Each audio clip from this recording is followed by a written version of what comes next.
استرالیا د نړیوال جام لپاره 15 کسیزه لوبډله اعلان کړه.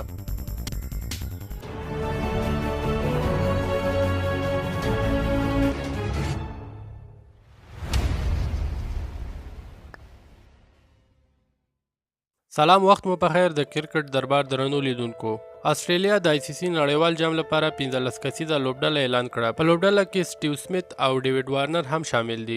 دوی د یو کال بندیز وروسته بیرته راستانه شوي دي. د نیوزیلند وروسته د استرالیا کرکټ بورډ د غوراوي کمیټې د راتلونکي کرکټ نړیوال جام لپاره وروستۍ 15 کسیزه لوبډلې نوملړ چې لوبډل مشري به آرون فینچ کوي په ډاګه کړ. په دغه لیست کې له تیر یو کال راهیسې له بند سره مخ دوه لوبغاړي ډیوډ وارنر او سټیو سمیت هم راستانه شوي او په نوملړ کې ځای ورکړل شوی دی.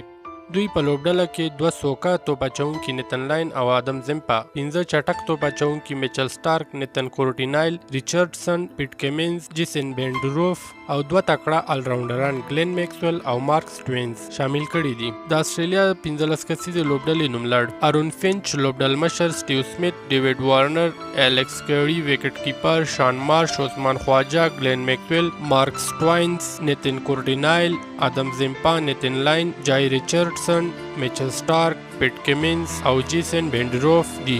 د کرکټ په دنیا کې د تازه او په زړه پورې معلومات لپاره د کرکټ دربار یوټیوب چینل سبسکرایب کړئ. تر بلې ویډیو مو چې په خدمت کې حاضرېږم، تاسو په لوی او مهربانه رب سپارم.